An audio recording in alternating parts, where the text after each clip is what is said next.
Hello guys, welcome my YouTube channel. तो previous video में हमने एक्सरसाइज 1.3 के 5 क्वेश्चनों को कंप्लीट कर लिया था। अब क्वेश्चन नंबर 6 को कवर करते हैं। इसके अंदर हमें क्या बोला है, look at several examples of rational number in the form p upon q, q not is equal to 0 where p and q are integers with no common factor other than 1 and having terminating decimal expansion. Can you guys what property q must satisfy. देखो question number 6 में हमें कुछ ऐसे rational number के example देने हैं जो हमारे p अपॉन क्यू की फॉर्म में हो और q हमारा नॉट इज इक्वल टू 0, यानी कि q की वैल्यू 0 नहीं होनी चाहिए।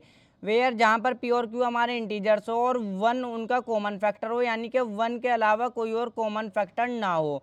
And having terminating decimal expansion, और जब हम उनका डेसिमल एक्सपेंशन करें तो वो टर्मिनेटिंग डेसिमल एक्सपेंशन हो।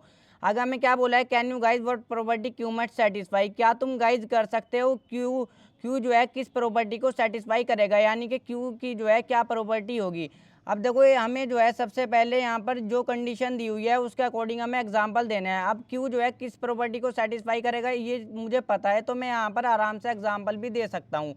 अब देखो यहाँ पर जो है कुछ एग्जाम्पल ही मैं सबसे पहले लिखता हूँ, जैसे 1/2 हो गया हमारा, और हमारा 2/5 हो गया। एग्जाम्पल हमारे बहुत सारे होते हैं, आप भी आराम से समझ जाओगे किस तरीके से देने हैं। जैसे हमारा 17 अपॉन में देखो 20 हो गया।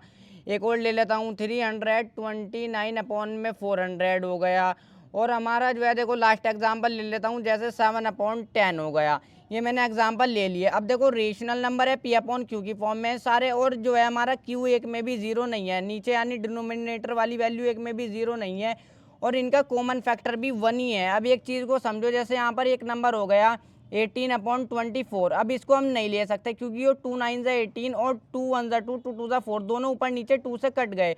ऐसे नंबर लेने हैं जो आगे नहीं कटेंगे, जैसे 2 और 5 हो गया। देखो ये आगे कटेगा ही नहीं, सिर्फ 1 से ही कट सकता है। देखो जो कॉमन टेबल से नहीं कटेंगे दोनों। जैसे हमारा एक और हो गया, ले लेता हूँ मैं कुछ भी 8 अपॉन, जैसे मैं 4/8 ले लेता हूँ। अब ये भी 2 से कट जाएगा, 2 2 ज़ा 4, और ये भी 2 4 ज़ा 8। तो ऐसे नंबर नहीं लेने जो कॉमन टेबल से ऊपर नीचे के डिवाइड हो जाए। ऐसे नंबर लेने हैं जो आगे नहीं कटेंगे, जैसे 2/5 है। देखो बस यही आंसर हो जाएगा, जिस तरीके से हम फ्रैक्शन में भी करते हैं। एक तरीके से और समझ सकते हो, जैसे 2 और 5 हो जिसका HCF हमारा 1 हो, यानी कि इन दोनों नंबर का जब आप HCF करोगे तो 1 ही आएगा। ऐसे नंबर यहाँ पर हमें लेने हैं, और जिनका हम जो है देखो डेसिमल एक्सपेंशन करें तो वो टर्मिनेटिंग डेसिमल एक्सपेंशन हो। अब 1/2 का मैं डेसिमल एक्सपेंशन करता हूँ, यानी कि मैं जो 1 को डिवाइड करूँगा 2 से। वैसे ये सब आप जान भी गए हो, तो 1 डिवाइड नहीं होगा 2 से, तो 0 लगा करके पॉइंट लगाऊंगा और 0 लगा लूँगा। तो 2 5 से कितना हो जाएगा, 10 हो जाएगा। अब देखो नीचे आ जाएगी 0, 10 में से माइनस करते हैं। अब जिसमें भी हमारी रिमाइंडर में 0 आ जाएगी, यानी कि नीचे 0 आ जाएगी, तो वो जो होगा हमारा डेसिमल एक्सपेंशन, उसी को हम बोलते हैं टर्मिनेटिंग डेसिमल एक्सपेंशन, जिसमें हमारा रिमाइंडर 0 आ जाएगा। अब इन सभी को जब आप देखो, इनकी वैल्यू डेसिमल एक्सपेंशन 1/2 का क्या आया, 0.5 आया। इसी तरीके से 2/5 का आप डेसिमल एक्सपेंशन करेंगे तो 0.4 आ जाएगा। इसका करेंगे 17/20 का आप करेंगे तो 0.85 आ जाएगा। इसका डेसिमल एक्सपेंशन करेंगे तो आप हमारा क्या आ जाएगा, देखो 0.8225 आ जाएगा, 0.8225। इस तरीके से थोड़ा गैप दे करके लिखना, 0.8225 आ जाएगा इसका डेसिमल एक्सपेंशन करोगे जब आप। और 7/10 का डेसिमल एक्सपेंशन करोगे, देखो करके भी दिखा देता हूँ, 10 7। अब 7 को डिवाइड नहीं होगा, 10 से 0 लगा करके पॉइंट लगाएंगे, इसके आगे एक 0 लग जाएगी, तो ये हो जाएगा 10 7 से कितना हो जाएगा, 70 हो जाएगा। तो यहाँ पर नीचे देखो रिमाइंडर 0 आ जाएगा, जिसमें रिमाइंडर 0 होता है वही होता है टर्मिनेटिंग डेसिमल एक्सपेंशन। तो यहाँ पर आपका क्या आ जाएगा, ये 0.7 आ जाएगा इसका डेसिमल एक्सपेंशन। अब देखो एग्जाम्पल तो हमने दे दिया, अब हमें यहाँ पर बताना है कि क्यू की प्रॉपर्टी क्या होगी, यानी कि किस प्रॉपर्टी को क्यू सेटिस्फाई करेगा। अब वो हमें पता चलेगा जब हम इसको जो है प्राइम फैक्टर करेंगे क्यू की वैल्यू का, यानी कि डिनोमिनेटर वाली वैल्यू को हम जो है देखो प्राइम फैक्टर करेंगे। यहाँ पर नीचे वाली वैल्यू इसको उठा लेता हूँ, इसका तो प्राइम फैक्टर 2 और 5 ही हो जाएंगे आराम से। 20 को करता हूँ देखो प्राइम फैक्टर में, तो करो देखो 2 1 ज़ा 2 हो जाएगा, 0 हो जाएगा, 2 5 ज़ा 10 हो जाएगा, और ये यहाँ पर 5 1 ज़ा हमारा 5 हो जाएगा। अब देखो 2 और 5, अब इसका भी मैं करता हूँ देखो प्राइम फैक्टर। 400 को ले लो, क्यू वाली वैल्यू को उठाएंगे हम नीचे वाली वैल्यू को। एग्जाम्पल तो मैंने देखो क्वेश्चन के कंडीशन के हिसाब से यहाँ पर दे दिए। अब इसका जो है हमें किस तरीके से पता चलेगा कि क्यू की जो है क्या प्रॉपर्टी होगी, वो हम जो है नीचे वाली वैल्यू को जो है प्राइम फैक्टर करेंगे। तो 2 2 ज़ा 4 0 0, 2 1 ज़ा 2 0 0, ये करना तो आपसे आता ही होगा। 2 5 ज़ा 10 0। अब ये करो देखो 2 2 ज़ा 4, 1 इधर चला जाएगा तो 10 बन जाएगा, 2 5 ज़ा 10, और 5 5 ज़ा 25, और 5 1 ज़ा 5। तो ये मैंने कर लिया। अब आप 10 को और कर लो, 10 को और कर लेता हूँ मैं। देखो 2 5 ज़ा 10 और 5 1 ज़ा 5।